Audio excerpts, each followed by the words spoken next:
$5 million of drones just kneecapped a $500 million air defense. That's not hype, that's the math of the Belgrade strike. Today you'll see how Ukraine turned the S-400's pride, the 92N6E gravestone radar, into a beacon that invited its own destruction. We'll break down the deception wave, the reload traps, and the exact vulnerability window that opened the air corridor for M31S to shred the transformer station powering Russia's northeastern war machine. Before we move on, I'd like to ask you a small favor. If you appreciate this content, please take a second to like this video and subscribe to the channel. Over 98% of you watch the videos without subscribing. It costs you nothing, but it makes a huge difference to us. So, did you click the subscribe button? Great, thank you so much. Now back to the video. If a $500 million shield runs on one switch, what happens when that switch becomes your targeting beacon? Russia sells a layered sky.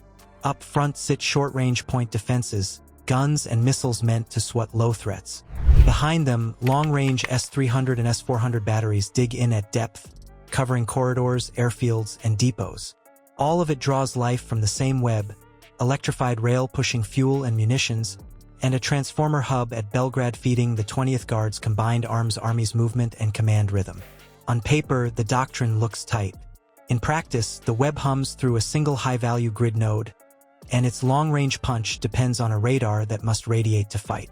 You can hide trucks. You cannot hide a transmitter that needs to see farther than the horizon. That transmitter is the 92N6E gravestone, the fire control heart of the S-400. Ukraine and Russia are exchanging fire on multiple fronts. Bridges are being destroyed, cities are burning, and oil depots are under attack. All right, in other news, Russia has conducted fresh strikes on Ukraine's Zaporizhia region. Ukraine says Russian forces carried out 567 attacks over the last 24 hours. At least 7 people were injured in a missile strike, while 2 others were hospitalized, and 23 private homes, 12 apartment buildings, and a post office suffered damage. It takes the search data, locks tracks, assigns engagements, and steers interceptors that are blind without its guidance. When it speaks, every launcher listens. When it goes quiet, those tubes become expensive metal. Anytime Gravestone goes active, it leaves a signature. Its frequency band, pulse timing, and modulation scheme form a fingerprint that signals teams can log and map. The longer it stays up, the sharper the map gets. That's not myth. That's how you turn power into a breadcrumb trail. Meanwhile, the railnet and command vans ride the same power spine. Kill the transformer and you throttle fuel trains, you dim comms uplinks, and you starve radar sites that lean on the grid when generators are down or exposed. One node, 3 effects. Logistics slowed, coordination frayed, sensors silenced. Up front, Panzer and Tor try to hold the line. But they can only engage a few targets at a time, and they need to reload. Mass drones pry at that seam. Each intercept costs seconds. Each reload opens gaps. So the shield holds until you force it to light itself up and spend missiles on bait. Ukrainian President Volodymyr Zelensky said before he'll consider peace talks, Russia must meet one condition. Stop shelling us, stop killing civilians. It wants to continue to brutalize the Ukrainian people, wants to continue to shell their cities and towns. In the last 12 months, Russia has killed tens of thousands of Ukrainian men, women, and children. Uprooted more than 13 million people from their homes, bombed more than 700 hospitals, and yet the spirit of the Ukrainians remains unbroken. If anything, it's stronger than ever. The hidden center of gravity reveals itself, a radar that must shout to see, and a power node that ties the war machine together. Next, how agitation turns that shout into a targeting solution, and a timer you can beat. Why flood 8 hubs with drones when the real target is 1 radar and 1 transformer? Ukraine answers with mass. Over 200 low-cost UAVs, Bober and Sheila 400 types, lift off in staggered blocks. They ride valleys and tree lines, cut throttle to stay quiet, and force constant reactions across the belt of point defenses. Kills show up fast, but each intercept costs seconds and missiles.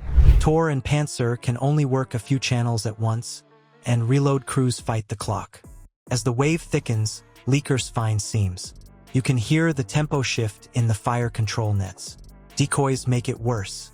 They fly clean lanes on purpose, bright and boring, pulling optics and missiles. Meanwhile, a subset loiters at ultra-low altitude, below the high beam of search radars. The swarm splits the defender's attention, then splits it again. Errant teams wait for the big light. When the S-400's fire control radar goes active, they log pulse patterns, note the hop behavior, and mark how long it takes to reacquire after a salvo. That timing is gold. Turns chaos into a clock.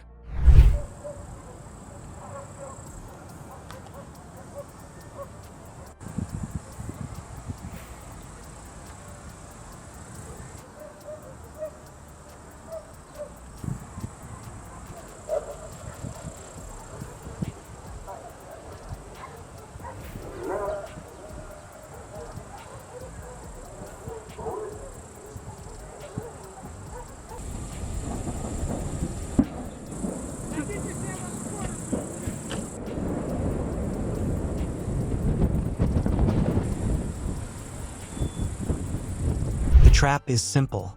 Make the S-400 commit to a full engagement, exhaust channels, then hit during the reset.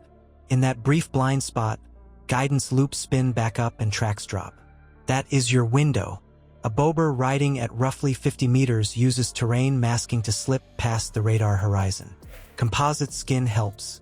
The kill package aims first at the 92N6E gravestone and the C2 vehicle parked close by. Blind the hand. Cut the voice. Seconds now. A GMLRS volley sits staged and cold on rails. Crews wait for the Errant call. Launch inside the vulnerability window and the missiles meet little fire on the way in. Gravestone dies. The command link goes dark. An air corridor opens, and 6M31s sprint into the Belgrade transformer with minimal resistance. The blackout is only the first effect. The paralysis outlasts the smoke as the grid's single switch stays down. The strongest node is the easiest kill when it has to shout. If it must broadcast to work, you can hear it, fix it, and finish it. That is the lesson. Intelligence hunts for emissions, timing, and habits, then turns them into firing data. Biggest Russian drone and missile attack of the war. Ukraine says Moscow fired 550 drones and 11 missiles overnight. To Russia launching a massive aerial assault against Ukraine, the biggest since the invasion more than 3 years ago. Rescue workers say one person died and 26 were injured. Cheap swarms force choices, burn ammo, and open lanes for the strike that matters. What would you do when AI-driven swarms get faster, smarter, and harder to jam? Comment your choice below. If you want more hard analysis on signatures, timing, and swarms undoing expensive systems, subscribe and add your take on the next week link. Hardware wins battles. Intelligence picks which battle matters.